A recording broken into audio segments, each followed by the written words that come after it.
Welcome back, boys. It's your boy Mo from the Gaming Monarchy, and today we're doing something different. We're going all the way back. This is the ultimate Nostalgia Gaming Iceberg, from the surface stuff everyone played to the deep, cursed games only real ones remember. If you recognize the ones at the bottom, yep, you're built different. Let's get right into it.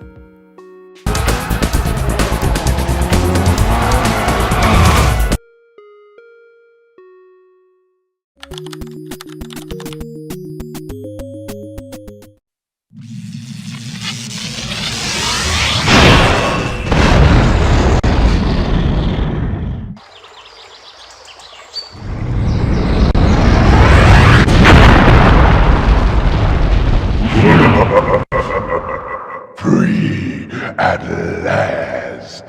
Alright, let's kick things off with Crash Bandicoot Warped. If you owned a PlayStation and didn't play Crash Bandicoot Warped, were you even a 90s kid?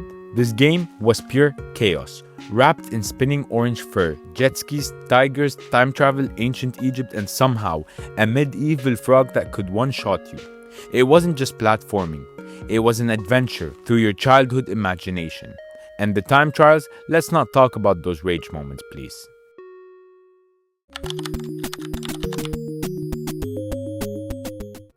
And at number 2, we have Tekken 3. This game wasn't just a fighting game, it was the reason you broke at least one controller. It introduced smoother combos, iconic characters like Jin and Hwoarang, and that absurd volleyball mode we all pretended was just as important as ranked fights. The sound of Lost Kick is still tattooed into my brain. Everyone had that cousin who would only spam Eddie and dared to call it skill.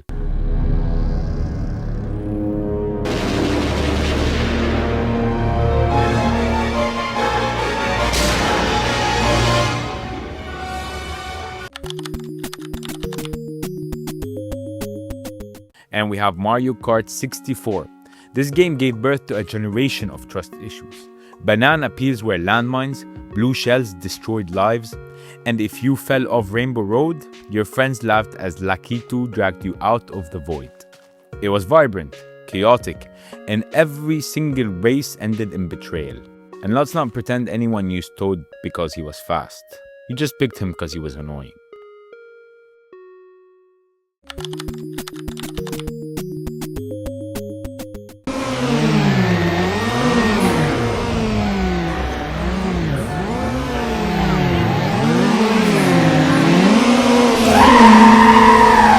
Number 4, Need for Speed Underground 2.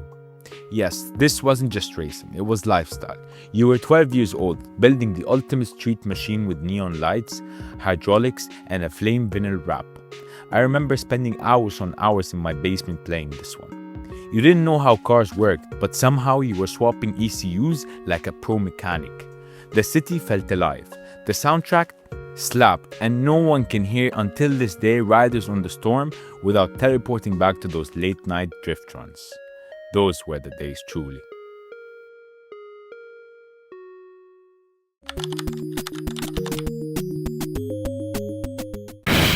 Metal Slug X!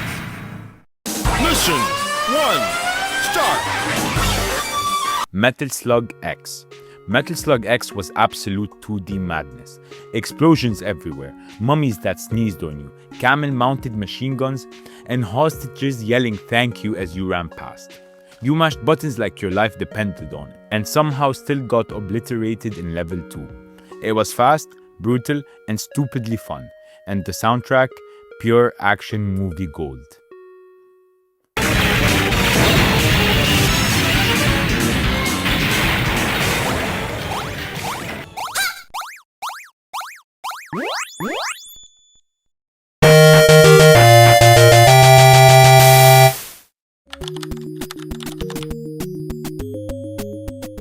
Kicking things off for level 2, we have Black. And Black was Call of Duty's reckless cousin. This one is iconic, guys. Loud, destructive, and beautifully over the top. You weren't just shooting enemies. You were demolishing rooms, blasting through walls, and turning everything into cinematic rubble. The guns were heavy. The sound design was thunderous. And it felt like Michael Bay directed every mission. It didn't care about multiplayer. But what it did give you was a campaign that hit like a sledgehammer, and somehow it vanished from spotlight. Black.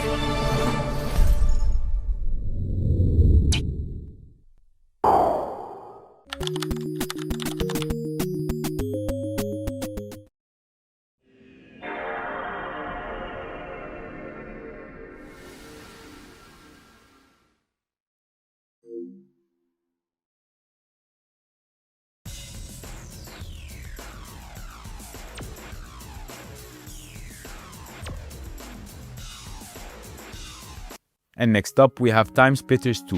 If GoldenEye grew up and took steroids, it would become Time Splitters 2. You jump from the Wild West to the future, all while blasting zombies and robots in one of the most underrated FPS campaigns ever made. And that is not a lie. The split-screen multiplayer was insanity. Monkeys, ninjas, flamethrowers, no rules, just chaos, and that map editor, ahead of its time by ages.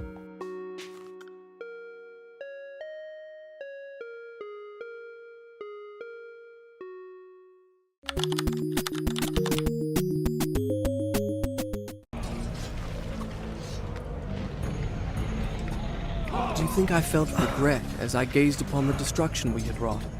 Or at least humility at the speed with which a world can be transformed from a good world into a hell? If you think so, you are mistaken. For in that moment I thought of one thing only. The honor and glory I would bring my father by fighting like a warrior in my first battle. Oh, Prince of Persia, what a classic. Especially The Sands of Time. This game was poetry in motion. The Sands of Time turned wall running and dagger flipping into an art. You felt like an acrobat turned assassin in a world of sandstorms, puzzles, and betrayal. And that rewind feature, it saved all our lives in our controllers. Let's not start with the soundtrack, the atmosphere, the storytelling. It was all perfect. It was truly cinematic before gaming became cinema.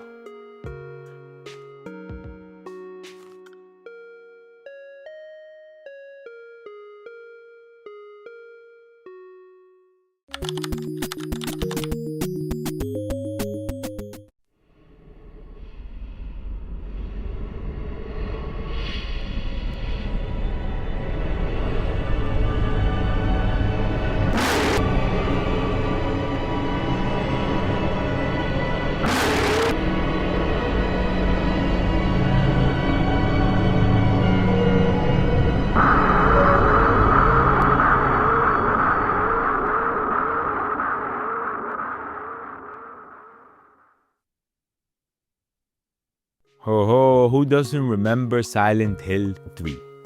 This wasn't just horror, it was psychological warfare. This game didn't need jump scares. It crawled under your skin with eerie fog, broken mannequins, cryptic cult nonsense, and the soundtrack that made your stomach drop. Heather's story was tragic and disturbing, and that carousal boss fight, pure trauma. The rusty hallways, the static, the constant dread, this was peak PS2 horror. Get the hell away from me!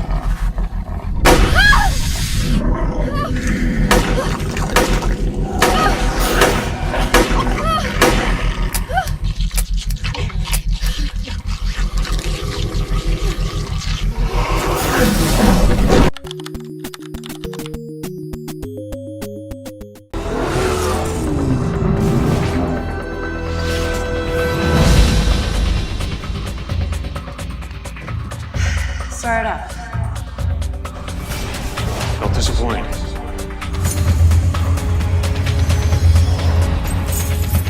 And finally, for our last entry in level 2, we have Need for Speed Carbon, and this one is a personal favorite. Need for Speed Carbon was all about nighttime vibes, canyon duels, crew takeovers, and owning the city. And it blended the visual style of Underground with the muscle of Most Wanted. Those canyon runs, they were insane. The soundtrack slapped, the drifting was smooth, and building your crew felt like you were running a street racing empire. I personally am a huge fan of this game. I remember going every weekend to the arcade just to play this one.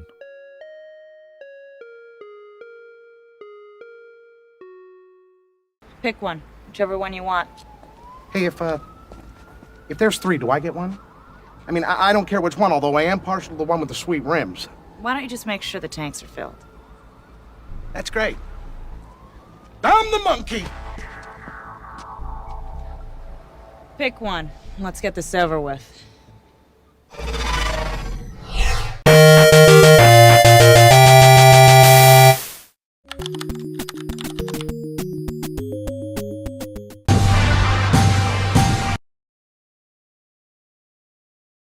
For the first one down memory lane, we have Midnight Club 3.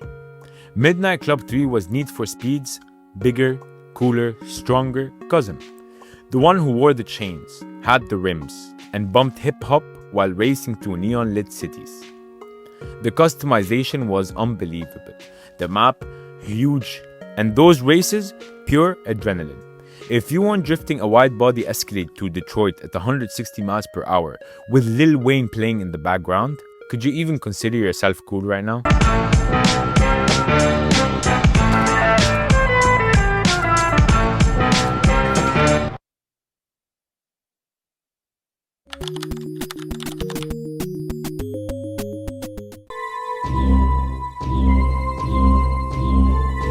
Number 2, and this one is a Rockstar special. Rockstar dropped this and said screw the rules.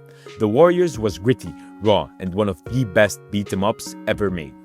Set before and during the cult classic film, you fought cops, gangs, and chaos across New York, tagging walls, smashing bottles, and throwing bricks like it was your birthright. It wasn't just a movie game, it was a gang life simulator, and it deserves way more love.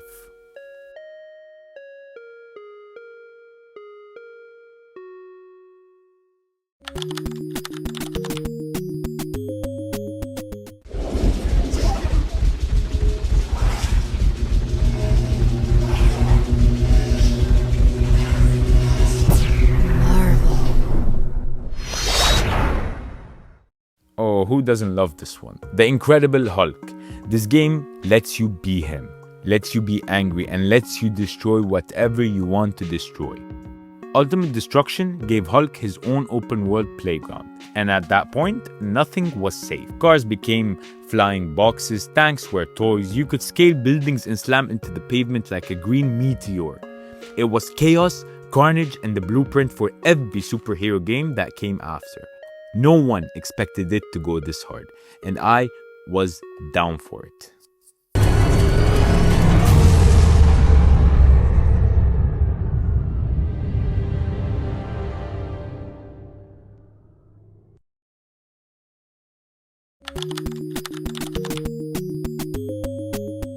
Everyone's favorite pro skater, Tony Hawk, American's Wasteland, was the punk rock phase of our childhood. No loading screens, one big city, spray paint in one hand, a skateboard in the other, and a goal to build the ultimate skate park. You weren't just tricking, you were rebelling. Plus, the BMX sections, underrated to be said. This game had soul, anarchy, and more tech combos than your thumbs could handle.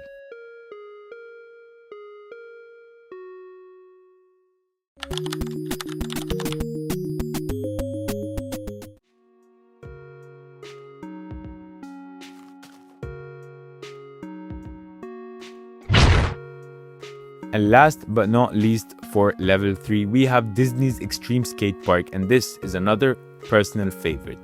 This game was Tony Hawk, but for Disney kids. It went way harder than it had any right to. You skated through beautiful, gorgeous levels from Toy Story, The Lion King, and even Tarzan, landing some combos with Woody, Simba, or even Buzz Lightyear. It had real skating mechanics, licensed music, and the sickest playground energy. You'd ollie off Pride Rock, grind a jungle vine, then manual through Andy's room like a pro. And the crazy part about all of this, it actually played so good. I remember turning on my PS2 and spending hours on hours with my brother playing this one. No joke, this was a hidden gem that hits deep if you know.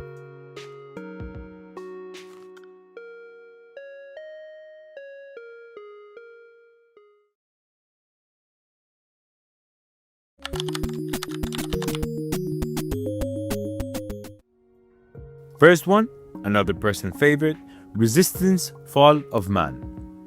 This was the game that sold the PS3 for half of us. Resistance dropped you into a nightmare version of the 1950s where Europe was overrun by freakish aliens called the Chimera. And who can forget about the Chimera? The vibe was pure horror. The guns were experimental, the enemies were brutal, and the campaign had you crawling through ruined cities, snowy wastelands, and underground bunkers like humanity's last breath. If you remember that gritty, foggy London mission, you already know this game was iconic in your childhood. And the cavalry's here. Perfect timing.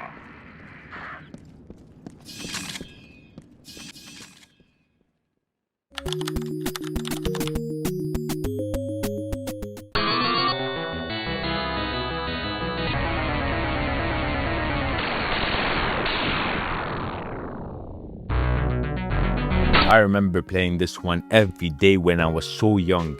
This was a classic. Ghosts and Goblins was colorful, cute, and then it destroyed your soul. Ripped your heart right off your chest. Ghosts and Goblins made dying an art. One hit and you're in your underwear. 2 hits, you're dead. It threw demons, zombies, death traps at you like it hated your existence. It was brutal, unforgettable, and low-key made us all better gamers.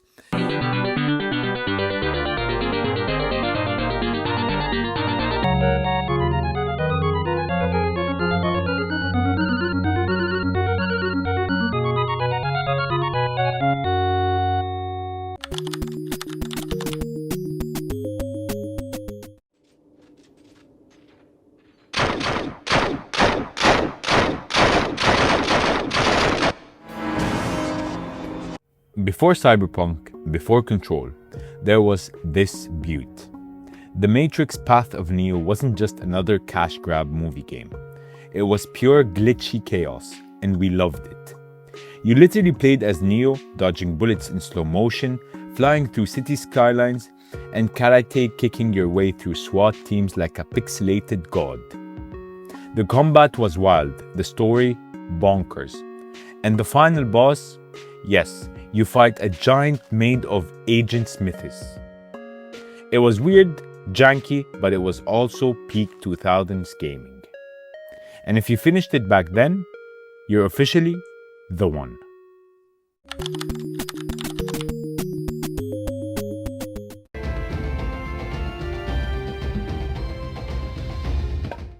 Number 4, we have Tarzan. Before open worlds and skill trees, Tarzan gave us a jungle, a loincloth, and a dream.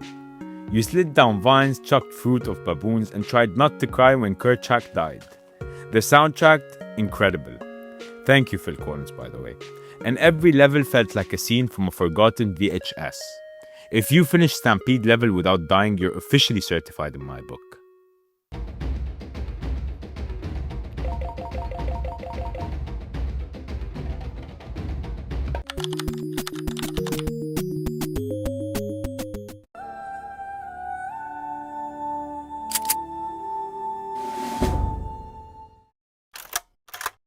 Finally, for this level, we have Medal of Honor Frontline. This was war before it got flashy. Before all the Call of Duty jetpacking, Frontline dropped you on the beaches of Normandy with just a rifle and goosebumps. The score was beautiful. The D-Day intro, the bridge snipers, it was like playing a Spielberg film. You didn't care about kill streaks, you were just trying to survive. Legendary game, man.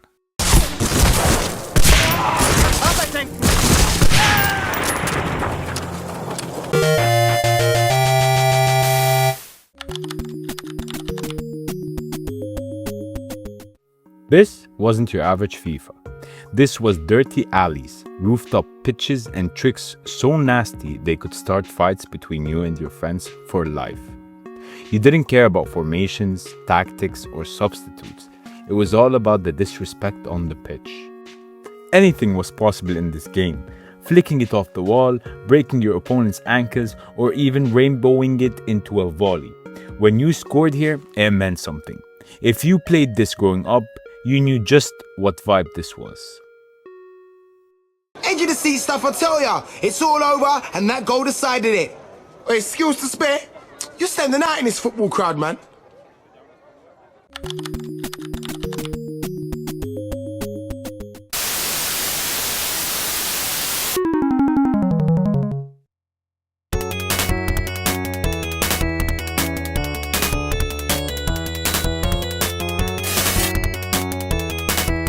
Next up, one of my favorites. Not many talk about this one, but it never left my head. Game Ground wasn't flashy. It was tactical, weird, and kind of brilliant. You had to think, move, plan, and still shoot fast. You picked your fighters like chess pieces in a war zone. Every step mattered, every level got harder, and once you were hooked, there was no going back.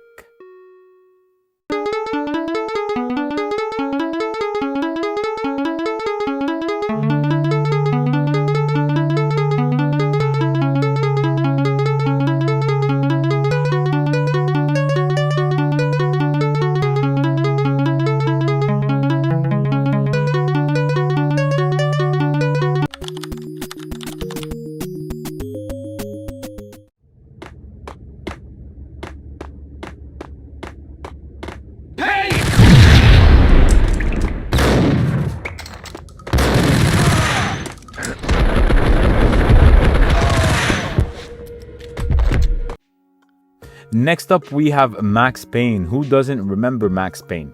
This was darkness. A gritty story soaked in painkillers and bullet time. You weren't playing just a hero. You were chasing ghosts through frozen streets. The slow motion dives and the dual pistols made this game just perfect. The whispered inner monologue just added to the beauty of it. And if you remember Max Payne, then you remember what it meant to feel heavy in a game. Didn't take me long to learn the trio. One down, two to go. Back in my day, I remember this one wasn't just your typical RTS. This was a saga. The fall of Arthas, the betrayal of Illidan, the rise of the Lich King. These weren't missions. They were chapters in something bigger and much more profound.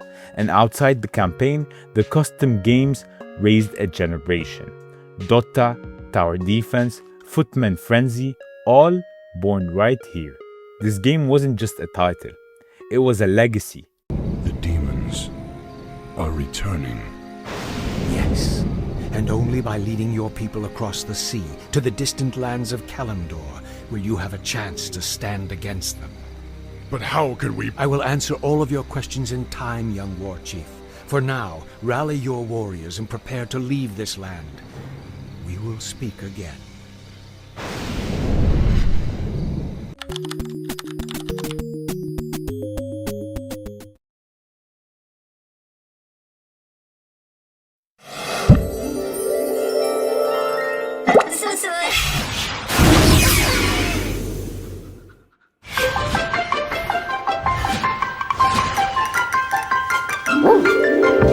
I remember spending hours on hours and days on days playing this game with my siblings.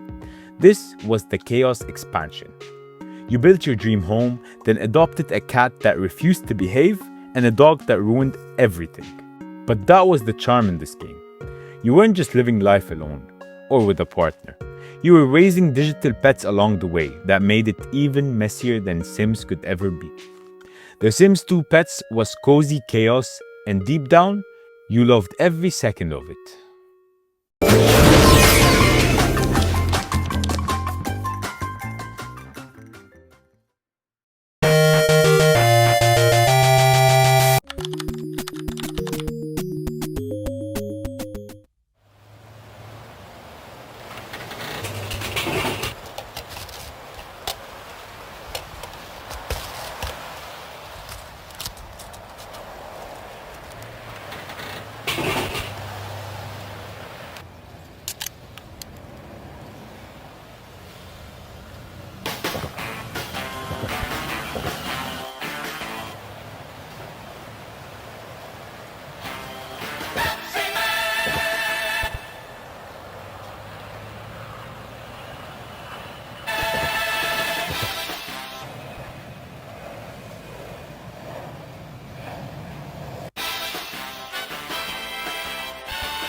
starting level 6 with Pepsi Man.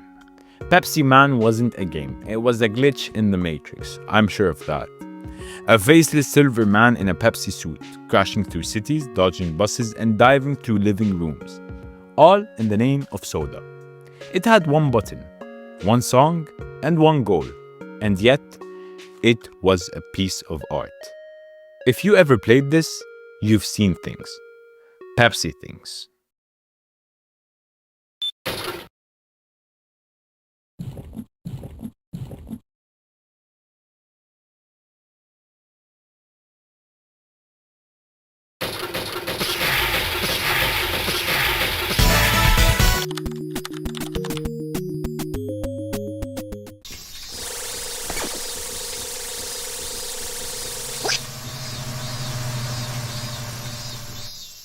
Speaking of Pepsi Man, who can forget Mr. Mosquito?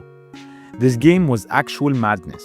You played as a mosquito, yes, a mosquito, flying around a Japanese household, sucking blood from unsuspecting humans while dodging fly swatters and emotional breakdowns. It was tense, it was weird, and somehow it was a PlayStation 2 classic.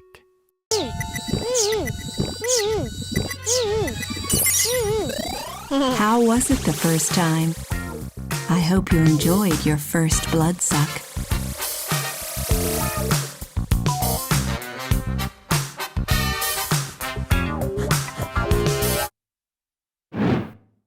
What? Next up, we have The Lion King. This game didn't care that you were a kid. It wanted to break you. From the second you pressed start, you were dropped into one of the hardest platformers ever made, dressed in Disney colors. You were young Simba, jumping through trees, dodging wild beasts, roaring at monkeys, all while the soundtrack made you feel like you were inside the Disney movie. But then came the elephant graveyard, the stampede, Scar, and that one vine swing you could never get right, no matter how many times you tried. If you ever beat this game without cheating, you weren't a kid. You were a king born to rule video games.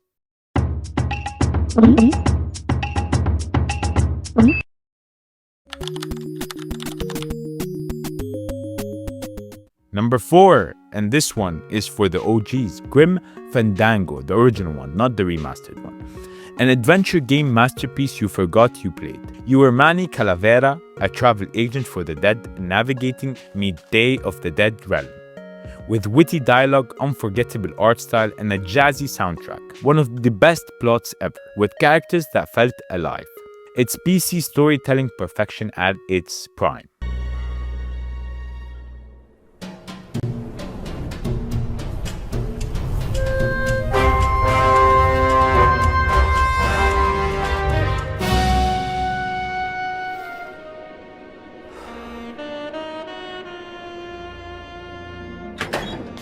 Hey, boss.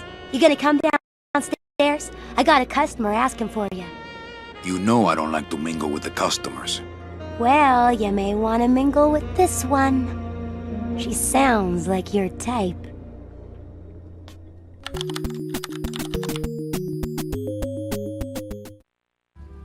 Yeah. Okay.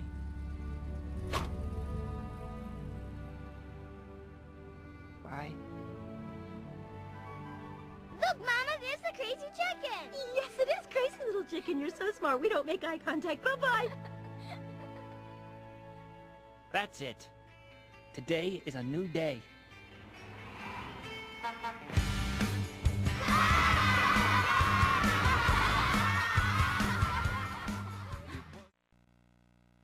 And finally, for level 6, we have another person favorite at Chicken Little.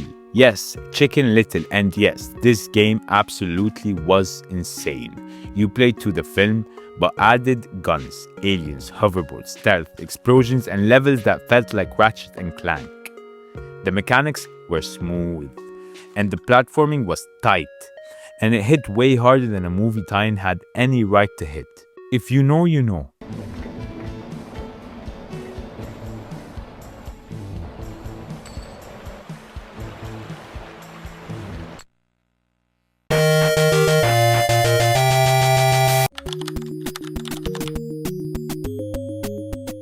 Finally, I left the best for last, and we begin things off with one of the best PlayStation games ever made, God of War II.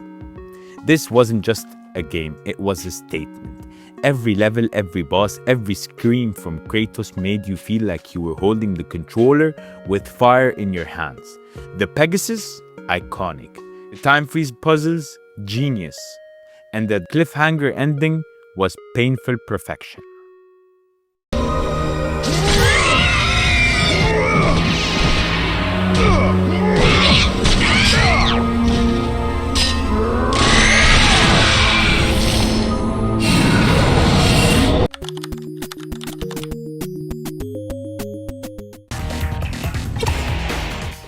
And who can forget about Jack X Combat Racing or any Jack game? Those games were beyond beautiful. One of the most slept on spin-offs ever made. Jack X took the universe we love and put it on wheels. Nitro boosts, missiles, eco charges, arena deathmatch. This game was pure adrenaline.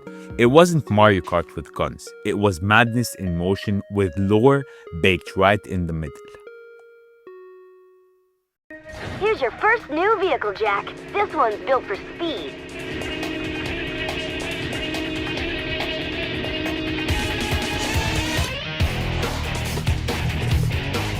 And when the need calls for something a little more rugged, choose this one.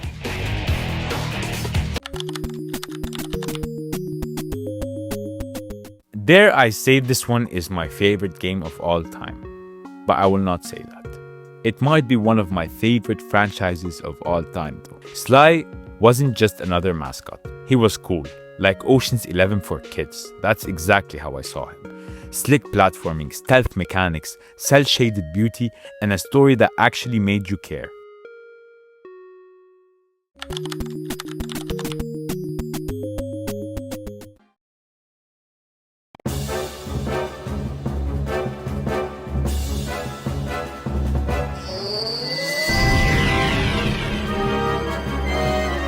The Duelist of the Roses turned Yu-Gi-Oh! Into a tactical chessboard battlefield, complete with terrain tiles, moving ladders, and over 800 3D monster models. You could summon a blue-eyes white dragon and then literally send it marching across the map to crush your enemy's leader. Neither Konami nor the OG card game had ever felt this visceral or strategic. One of my personal favorites as well.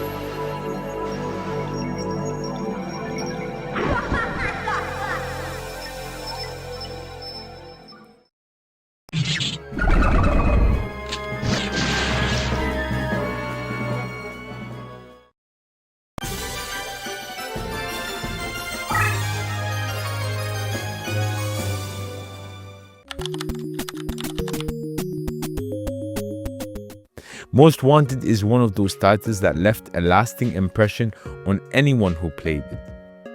It wasn't just about winning races in this game. This one was different. It was about earning reputation points as well. You had a goal, a list to climb, and one of the most recognizable cars in gaming history waiting to be reclaimed. The open world felt alive. Police system was intense and brutal, and the challenge kept you locked in for hours without even realizing it. The pursuit mechanics, the blacklist rivals, the upgrades, everything felt perfectly balanced in this game. And to this day, it remains one of the most complete and memorable racing games ever released. If you experienced it back then, you know how much this one stood out.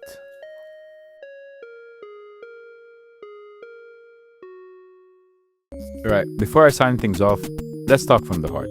Many of you who are watching these videos are not subscribed. It would greatly be appreciated if you took 1 second out of your time to press that subscribe button, and if you're feeling generous, hit the notification bell. Thank you for watching, and as usual, It's been a joy to make this video. And as usual again, it's your boy Mo. Have an amazing, wonderful night and peace.